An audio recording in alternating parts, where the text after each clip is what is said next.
President Biden is offering some sharp criticism of Israeli Prime Minister Benjamin Netanyahu's handling of the war in Gaza. After his State of the Union address last Thursday, the president was caught on a hot mic, voicing what appears to be frustrations with the prime minister. Take a listen. I told him, baby, show me pieces. I said, baby, you know, I should come to Jesus. Sir, just... Over the weekend, Biden was asked about that comment and his relationship with Netanyahu in an interview with MSNBC's Jonathan Capehart. What I meant was, it's an expression used in the southern part of my state, meaning a serious meeting. And it was, I've known Bibi for 50 years, and he knew what I meant by it. So what's the come to Jesus part? Like what tough love are you going to give to the prime minister? What's happening is he has a right to defend Israel, a right to continue to pursue Hamas, but he must pay more attention to the innocent lives being lost as a consequence of the actions taken. He's hurting, in my view, he's hurting Israel more than helping Israel by making the rest of the world, it's contrary to what Israel stands for. And I think it's a big mistake. So I want to see a ceasefire. What is your red line with Prime Minister Netanyahu? Do you have a red line? For instance, would invasion of Rafah, which you have urged him not to do, would that be a red line? It is a red line, but I'm never going to leave Israel. The defense of Israel is still critical. So there's no red line. I'm going to cut off all weapons so they don't have the Iron Dome to protect them. They don't have, but there's red lines that if he crosses and he cannot have 30,000 more Palestinians dead as a consequence of going after. There's other ways to deal with the trauma caused by Hamas. Meanwhile, Netanyahu is rejecting the president's criticism. He told Politico he's doing what the people of Israel want. The prime minister also vowed to defy Biden's so-called red line with Rafah, saying Israeli troops will still move into the southern Gaza city. Welcome to a Monday edition of the Nick and CJ Show. I'm one of your hosts. I'm CJ. What's up, Nick? What's poppin'? My friends and family, it's good to be back with CJ. We was on hiatus last week with Nick and CJ. You know, we were busy putting banger after banger after banger. Now I got to hit my homie up. It's been a while since I've been with CJ. And I already had like a ton of stuff I want to talk about. Then I saw your notes, and I'm like, damn, this nigga CJ hit everything. Well, I went through your page. I was like, let me go through Nick's page because you told me like pretty much what you're gonna talk about. You tweet about, so I'm like, I need to take a bunch of stuff from here and I put it together, and it's a lot. But go ahead. Yeah, so I'm you got a great presentation plan, so it's gonna be fun. I'm gonna add receipts with you because I have a lot of stuff you want to talk about, a lot of stuff I want to talk about as well.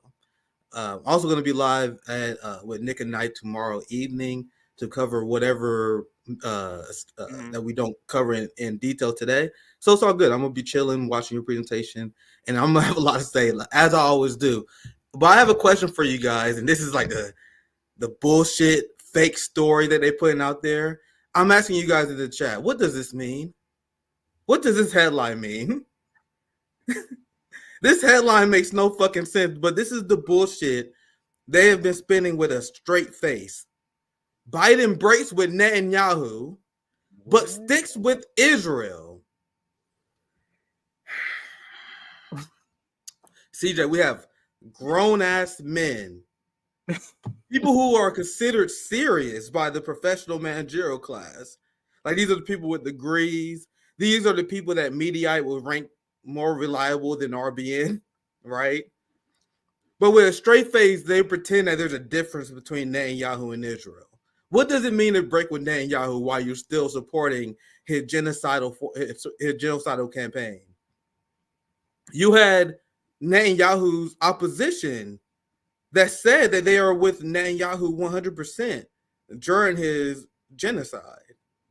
And what a lot of liberals and what a lot of Democrats and duopolists, I should say, what they are delusional and what they don't understand is that Netanyahu is doing what he's doing because if he ever supported a ceasefire, you will have these fascist Israelis, you know, the ones who blocking aid and currently starving hundreds of thousands of people. They would have Netanyahu hung out by a tree by the end of the day if Netanyahu ever supported a ceasefire up to this point. Well, a lot of people forget. I'll pass to you, CJ. I just want to show you guys this absurd headline. Only 2% of Israelis felt like Israel was going too far with their intense bombing campaign of Gaza. Only 2%. Netanyahu is doing what he is doing because he is trying to maintain power, and he's following the will of his fascist colonial settler society. He's the moderate in the Likud party, and Democrats and liberal and progressives, and Bernie Sanders is especially guilty of this. This thing where they're trying to separate this fascist Zionist settler colonial project with the state of Israel and trying to tie it and make it a Netanyahu thing. We see through you, and it's obvious what you're trying to do. Netanyahu is following the will of his party, the will of his people, because yet and Netanyahu ever did what, for example, even the Democratic Progressive Caucus. I'm not even going radical left, CJ. I'm talking about liberals, people I would define as right wing. The Democratic Progressive Caucus, and Netanyahu followed their advice. He will be fucking dead within a few weeks. They will get rid of him. He's doing what he's doing for power. But go ahead, CJ. I'll pass to you. That's my intro. It's amazing, Nick, because we didn't prepare for this shit at all. Together, I mean. And that's the perfect introduction for the very next thing I was going to show, which is that very point. Because what is it? What is a red line? Nick, if I tell, I always use the cheating. It's easy to understand, so I'll use the cheating. If I tell the person cheats on me and I go, my red line is you cheating on me again, but I'm never going to leave you. What does that mean? Like, what does that mean when you say that? So that literally means it's not a red line. But this is what the professional managerial class does, Nick. What they do is they make up their own meanings. They change what the definition of things. So they go, a red line means it's not a red line. That's essentially what Joe Biden said. Let me put this video back up. This was a different section in the Morning Joe episode this morning. So Jonathan Capehart actually comes on the show to talk about the interview. So I did want to play a little bit of this. Let's listen to what, when it clips back to the interview, listen to what his red line is. Is obviously a political sticking point for the president. People voting uncommitted as sort of a protest to what's happening to Palestinians. Let's listen to part of your conversation about that. You're heading to Michigan, where on the campaign trail, probably in the next few days, where more than 100,000 people voted uncommitted in the primary to protest your handling of the situation in Gaza. Some have said they will never vote for you. One told Charles Blow of the New York Times, and I'm quoting, as bad as Mr. Trump's rhetoric was and him putting a travel ban on 5 Muslim countries, he wasn't overseeing and actively arming a genocide. Those are tough words. What's your response to that widely shared sentiment? It's not widely shared. You guys make judgments you're not capable of making. So, Nick, and it's since 5 months, I would say there's been, if you were to count up the people that have been protested worldwide, you got to be saying all the protests, you got to be saying 5 million people. But he's saying, and we just had a protest yesterday. Like every day, Nick, there's tens of thousands of people marching all over the world. But he's saying, everybody doesn't think that. What about the ICJ? Mr. Biden, go ahead. DJ, people in his own administration protest. They wrote letters and memos, and they intended protests, a lot of them with masks on and covering their identities, because if they didn't, they will be retaliated against. Now, what does that say about our government? That they had to hide their faces, or they'll be retaliated against economically because they're protesting their government's illegal genocidal action. I can't emphasize enough, and everyone should bring it up. Whenever you talk about this genocide and when Joe Biden's funding it, he's breaking Leahy's law. Like, we have laws on the books where you cannot fund a genocide. You can't send arms to a genocide. You can't send arms, and you cannot send aid to people who are committing human rights violations. I know what you guys are thinking right now. You guys are laughing at me. Nick, oh, you sweet summer child. Yes, of course. Because I am emphasizing the fact that we are ruled and governed by criminals. Now, last thought, and then we get back to the video. This shows that we're not even remotely a democracy, because not only do we have people in his own administration that are revolting against his policy, not nearly enough, but a very significant amount. Like, we never seen anything like this before. But you have 80% of Democrats who are against Joe Biden's policy. And I did a hotspot video on these numbers, which is truly fucking crazy to hear. When you hear that 58% of evangelicals support a ceasefire. Wow. I didn't know which that. is that is the craziest thing I ever heard. You guys know how crazy Israel had to be to lose white evangelicals, and that's what they did. Independents, Democrats, Jewish Americans, the majority of I think the majority of Jewish Americans is around 56%. I tell you guys, big shout out to my friends at Hotspot. They got me sharp. 56% of Jewish Americans support a ceasefire. And then when you change that to Jewish Democrats, do you want to know what the number is? The number is around 70%. Wow. When you change it to Jewish Democrats. Do they ever explain this on MSNBC? On CNN? No, they don't. So you have Joe Biden that's going against the will of 70% of Jewish Democrats. Meanwhile, you're like, what are you talking about, bro? What's the difference between him and Trump? Where Trump says crazy, insane lies, which I think he does. And then Biden does the same thing, which is the point I always make in my politics. But go ahead, CJ, let's continue. I'm glad you showed it. It's one of the many other things I want to talk about. So I'm enjoying this presentation, so go ahead. Yeah, it's very curious to me, though, Nick, that's the point out of the entire question. Like, he's trying to say, hey, you see what's going on? That you're going to go, oh, no, that's not that. It's not a beatdown. It's not a genocide. Like, what for you to go to that point, it's sort of like whatever we call it. You get what I'm saying? Like, whatever you want to call it. If you don't want to use the word genocide, Joe Biden, because you're an imperialist, if you don't want to use that, the sheer number of people who are dead, who are civilians, what do you describe as that? Whatever you describe that, Joe Biden, that's what it is. But it's curious to me that he didn't zoom in on the people's emotions. He zoomed in on it's not a genocide. Go ahead, Nick. They use that term genocide in Ukraine. They said Russia committed genocide in Ukraine. Bro, Israel killed more children in 2 days than Putin killed in the entirety of his military campaign in Ukraine.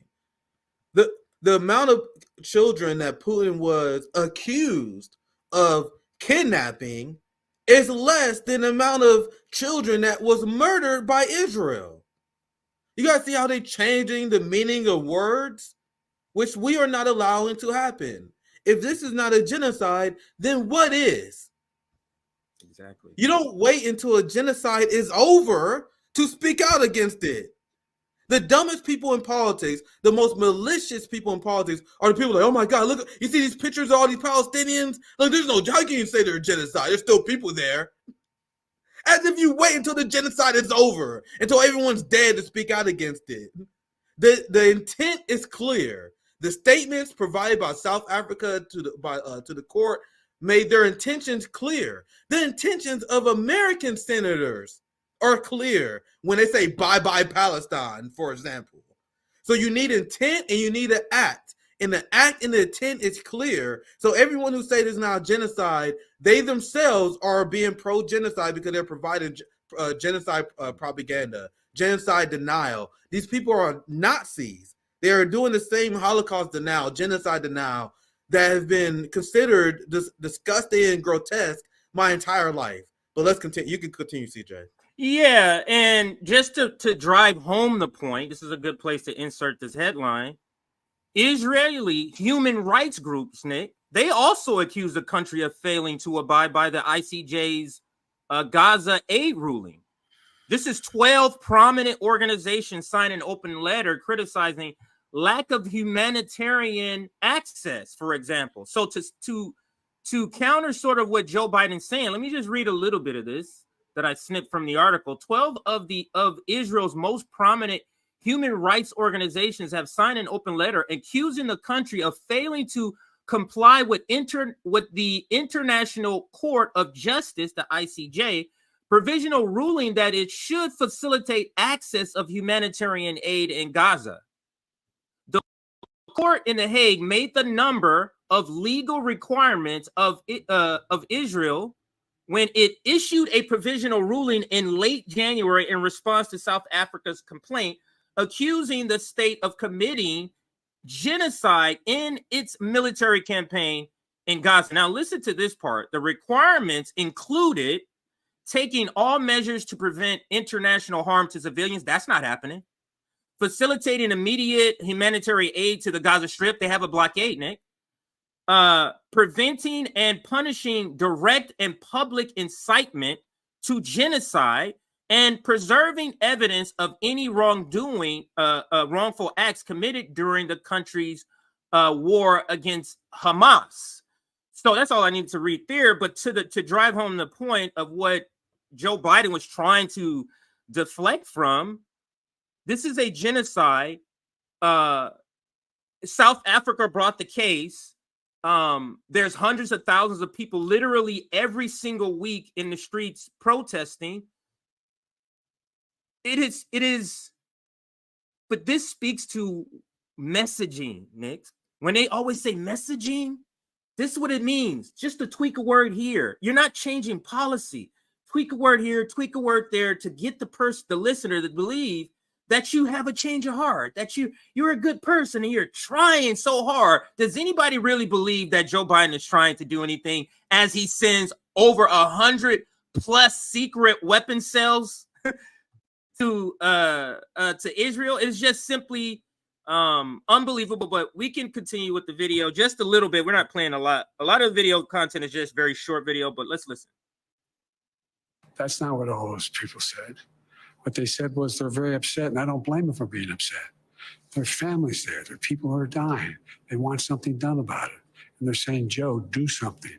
Do something. DJ, do you have family in Gaza? I think it's genocide. I do not. But Hey, I'm Chad, fighting just as hard. And be honest, if you do, you probably son of few. I don't have family in Gaza.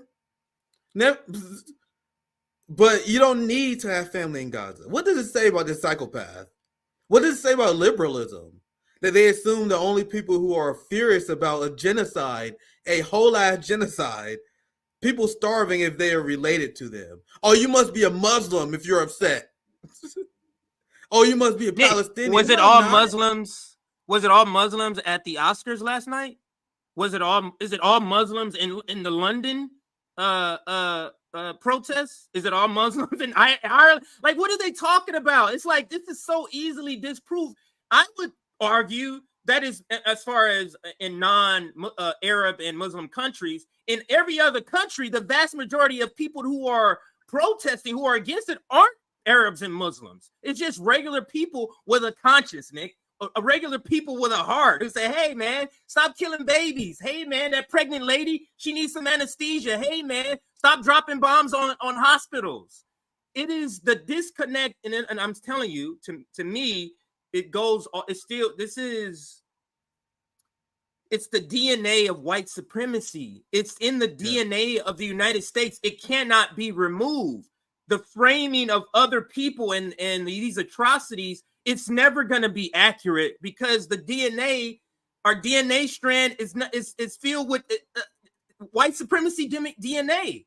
It's the inability to label something real time because a white country benefits from it. But go ahead. I saw Dave Rubin. I believe it was him. I apologize if I'm wrong. Who cares? One of those right-wing commentators, but I'm pretty sure it was Dave Rubin, whose commentary a few weeks ago on the Gaza genocide, I saw him quote tweet like a protest, and he was like, to me it's crazy that all these people care so much about what's going on in a foreign country.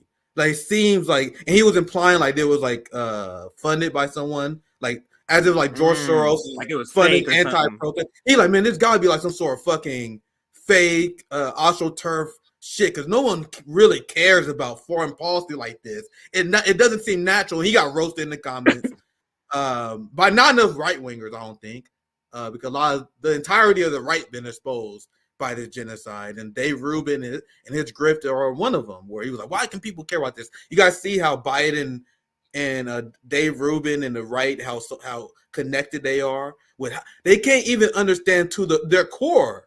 And you know how I like to humanize people, and I may be wrong in some instances, but I do think like these people who they benefit from blood money, these people who are imperialists and they are offensively imperialist, they know they benefit from genocide. They tell themselves this, and they're able to convince themselves that this is okay. This idea, like, how can people care about what's going on to other people? Don't you only supposed to care about yourself?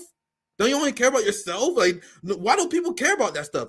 That's why Biden claims that the only people that will care about this are people who family was harmed. And one more point I almost forgot was, remember how 1,000 Black pastors signed a letter calling for a ceasefire, condemned the genocide.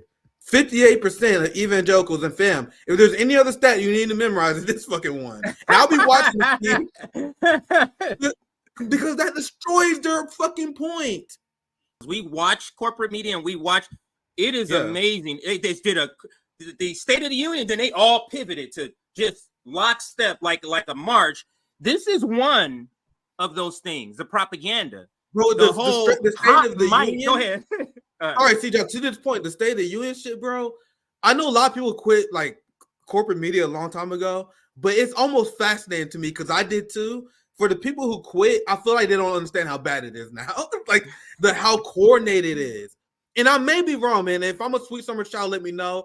But corporate media was bad, right? You know, during the era where Jon Stewart used to mock it, we all knew it was bad. But it's worse now. I fucking promise you. It's like straight up unapologetic state media. Every single Democratic Party media like outlet, like CNN, New York Times, every MSNBC show, they sounded exactly the same. All the media tried to play this. Look, the president was caught on hot mic. Understand what this is. This psyop right here is that, listen, he's really mad at Netanyahu. Now we get to hear him privately. You know how we always say he never says nothing publicly, he always saying private. So the hot mic was supposed to, we caught it. This is how he's talking privately. This is it. How is it a hot mic when it's everybody and mama is around that shit, Nick? How the fuck is that? We're about to see that shit. It's so hilarious. Isn't that camera right make there? This a hot mic? Exactly. Isn't that camera right there? The fuck y'all talking about? Let's listen. Clown shit. Don't worry, this is one of the great speeches. Really nice. I was telling your secretary, I was in Jordan and Israel this weekend, and just, we got to keep pushing what you're doing on the humanitarian stuff and all this stuff. So, this is so funny to me. So many people. Sure, just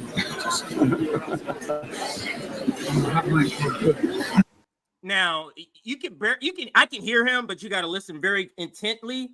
Now, this is what I want to point out. This thing you said, Nick, how is this a hot mic? He got a whole damn audience. This looks like a sitcom being taped, Nick. This looks like a sitcom. You got a camera, you got a whole audience over here, you got directors in the back. The other thing is, you notice, either security or something like that. Notice how this guy, you see the guy with his hand on Joe Biden's back to the far left. I guess they didn't tell him this was a hot mic. We're taping here. We're taping a sitcom here, sir. You're interrupting the taping because he comes he's over. Not high enough on the ladder to know. No, he doesn't know that's what's going on. So he comes over to try to hey, we got to go, sir. It's time to go. And then somebody off camera literally stops him and, hey, move out the way. You get what I'm saying? Like, he moves out of the way. He didn't need to move. He could have just stopped and just waited for him to finish. He moved out of the way so he couldn't be in the front of the camera, Nick. This is so ridiculous. Watch this shit. I'm going to rewind it just a little bit. You see where he comes from? Sure, just that was good. This is so fake. And Anthony Blinken standing right there to me was the first tip-off, Nick, that this was a fake, like a setup. Anthony Blinken being guys, there because go ahead. I told you guys politics is Hollywood for ugly people. Like, it's just as scripted as any reality TV show you've seen.